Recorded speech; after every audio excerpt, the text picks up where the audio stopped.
My dear learners, मैं Kiran Pal Rana, lecturer geography HES2 my geography channel geography the galaxy में आपका हार्दिक स्वागत करता हूं, हार्दिक अभिनंदन है।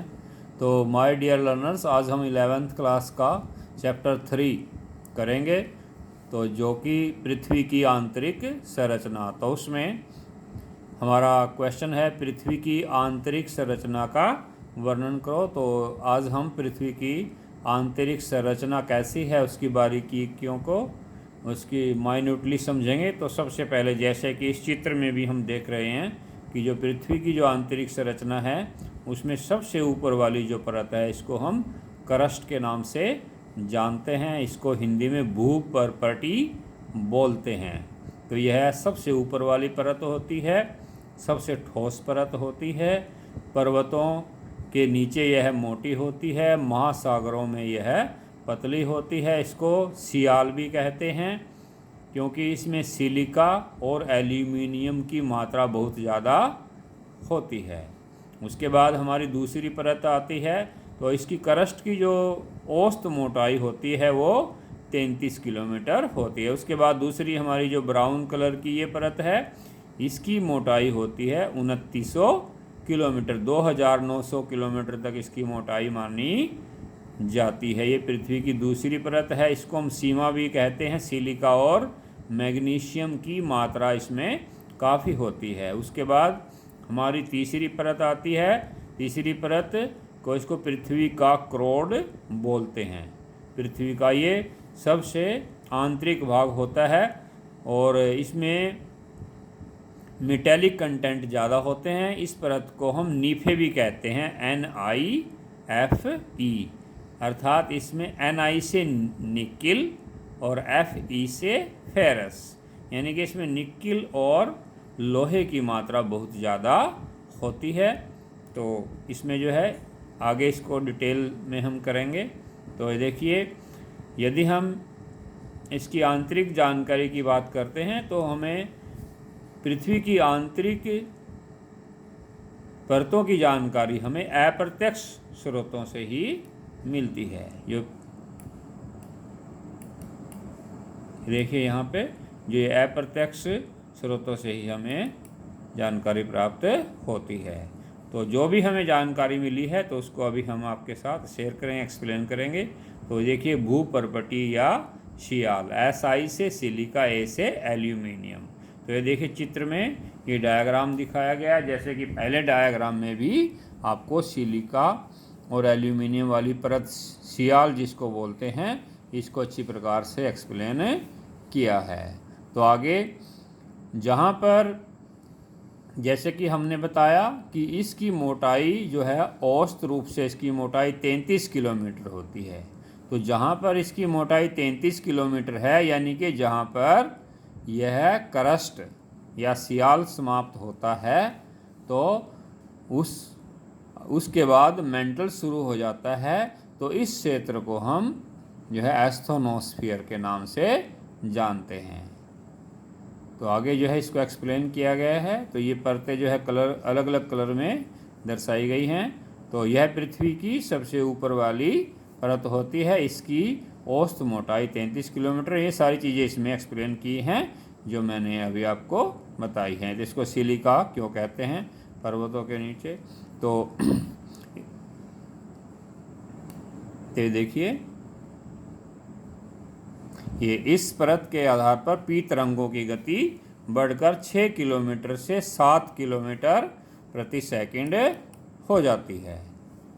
तो जहाँ पर इन तरंगों की गति एकदम तीव्र गति से बढ़ती है, तो उस क्षेत्र को हम जो है मोहरोविशिक असांतत्य कहते हैं।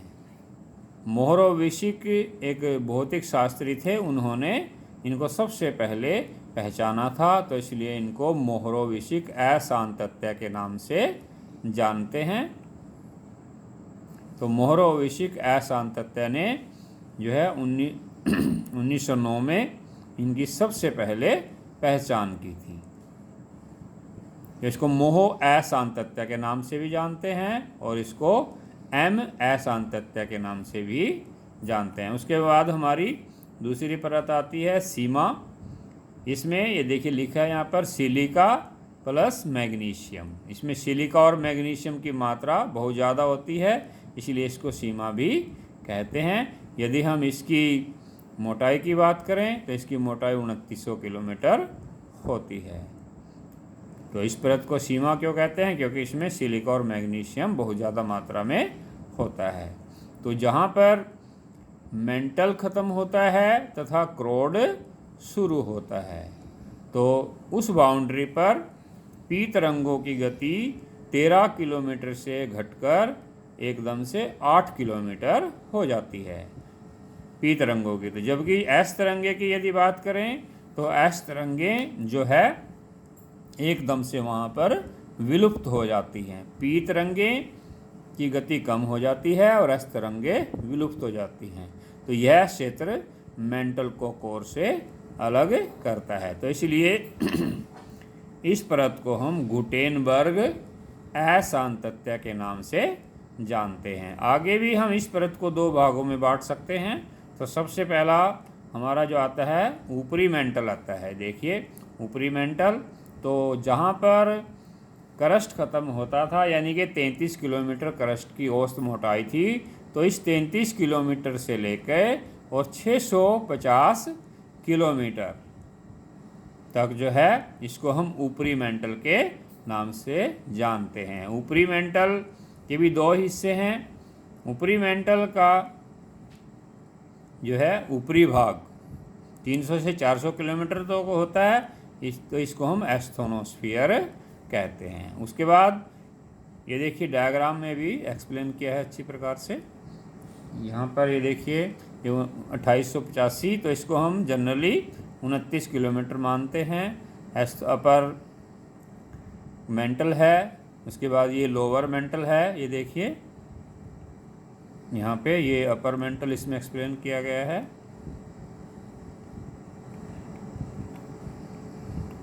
देखिए यहाँ पे ये अपर मेंटल, लोअर मेंटल। ये देखिए एस्थोनोस्फीयर, ये 650 किलोमीटर तक एस्थोनोस्फीयर ये पूरा जो है इसमें ये मेंटल है। तो 400 से 650 किलोमीटर का बीच का जो संक्रमण क्षेत्र है, तो यह ऊपरी मेंटल को नीचे वाले मेंटल से अलग करता है। इसको हम बेनी गुटेनबर्ग अशांतत्य कहते हैं। तो उसके बाद हमारी तीसरी परत जो आती है पृथ्वी का क्रोड या नीफे। नीफे इसमें निकिल और फेरस होता है। NiCle निकिल, FeRROUS निकिल और फेरस होता है। अर्थात इसमें निकिल और लोहे की मात्रा प्रचुर मात्रा में होती है। तो ये धात्विक क्रोड है, ये धात्विक क्रोड भी इसको बोलते हैं, क्योंकि इसमें धातुओं की मात्रा, भारी धातुओं की मात्रा ज़्यादा होती है। तो 2900 किलोमीटर के बाद यह शुरू होता है। यहाँ पर एस तरंगे विलुप्त हो जाती हैं और पी तरंगे अपवर्तित हो जाती हैं। तो इसी परत में जो पृथ्वी का छाया क्षेत्र है यहीं पर बनता है। तो यहाँ पर एस तरंगे विलुप्त हो जाती हैं, पी तरंगे अपवर्तित हो जाती हैं। तो इससे स्पष्ट हो जाता है कि पृथ्वी का जो क्रोड है वह द्रव अवस्था में है, सॉलिड अवस्था में नहीं है। यदि सॉलिड अवस्था में होता तो एस तरंगे यहाँ से क्रॉस कर जाती हैं, लेकिन क्रॉस नहीं कर पाती। तो इसलिए यह स्पष्ट हो जाता है कि यह द्रव अवस्था में है। तो छाया क्षेत्र यहाँ पर कोई भी तरंग नहीं पहुँच पाती।